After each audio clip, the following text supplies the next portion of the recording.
Good morning, everyone. Good morning, class. Welcome to English for Academics and Professional Purposes class.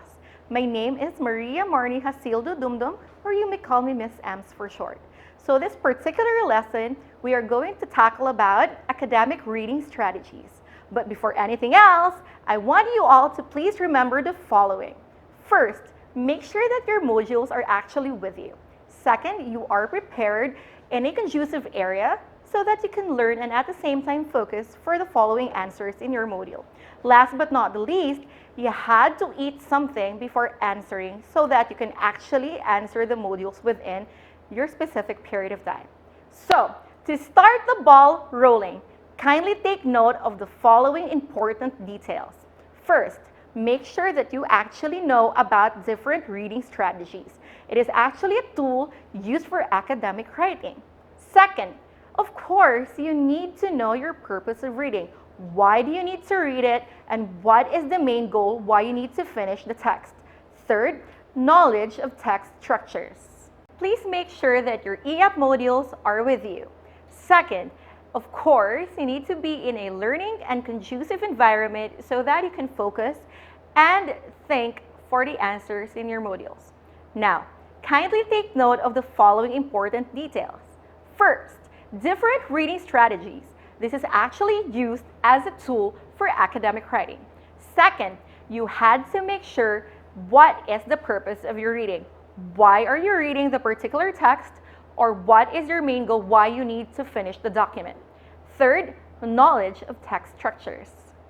Strategies differ from reader to reader. So not everyone may be as fast as you, and the other learner is actually quite slower than you. First, you had to ask yourself, why am I actually reading? Second, what am I reading? So these are different strategies that may vary from one learner to another learner. Second, now to move on with the main discussion, we have to take note of the following essential information about academic reading strategies. First, what are the purpose of reading? So these are the following essential information. To scan, of course, for specific information. What is scanning? Number two, to skim. This is for the overview part of the whole text. So what is skimming? Third, to relate for new context. So how can you actually relate what you have just read to an existing knowledge?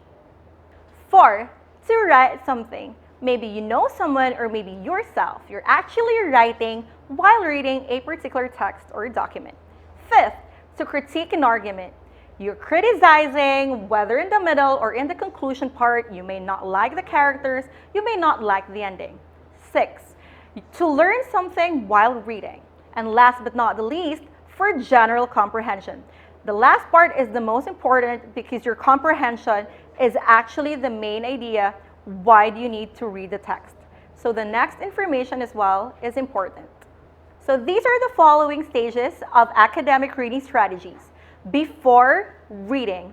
So first, establish your purpose of reading.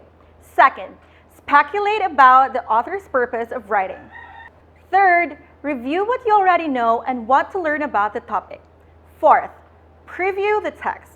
This is the overview of the text structure. Last, kindly look for headings, figures, tables, and glossary. Had to make sure it's within the text. Fifth, predict the content of the text, post questions about it, and you have to also predict what is the conclusion. If the author has provided discussion, questions, or read them, nor write them, or note-taking sheets. These are the strategies that you have to list while making a conclusion or prediction about the text that you are reading. And last, for the before reading strategy, note any discussion questions that have been provided. Next, during reading. First, a note and mark sections of the text to easily recall important or interesting ideas. Second, check your predictions. Third, use headings and transition words to identify relationships in the text or the document. Fourth, create a vocabulary list for other unfamiliar words to define later. Fifth, Try to infer unfamiliar word meanings. This is by identifying their relationship to the main idea. 6. Connect the text. This is what you already know about the topic, and this is what you already know about what you have just read. Last, take breaks if you must. It is important that you need to rest. If you need to split the text into segments, then go ahead. And for the last stage, after reading. So first, summarize the text in your own words. It is very important that you need to use your own words so that you're familiar with it, and of course, it is also easier. Note what you have learned, the impressions, and of course, the reactions. If you must, you can also use outlining, using concept maps, or you can also write a matrix. Second, talk to someone, especially about the author's ideas, to check your own comprehension. Why do you think it's important for you to check your comprehension? Because you have to make sure that you understand the text. Third, identify and reread the difficult parts of the text. It is also essential and vital that you understand the difficult terms and the highfalutin words that's used by the author in the text. Last but not the least, define the words on your vocabulary list. You may also start using and practicing the words in front of a mirror or talking to a friend or a classmate. If you do use it daily, so much the better.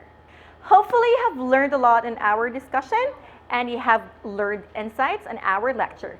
So moving on, let's practice on what you have learned about academic reading strategies. So please turn to page 8 on your EAPP modules and start to focus on your questions and your answers at the same time. Moving on once again, let's do this for your assignment and your homework. So first, make sure that you read the article about No Child Left Behind Act of 2001. So the first question goes this way. Is there a statement of the problem? You need to write it down. So second, what is the background information of the problem? Third, is the educational significance of the problem discussed? So what is it? You need to explain. Last but not the least, number 4, what is the impression of this article? Use a concept map to illustrate your answer.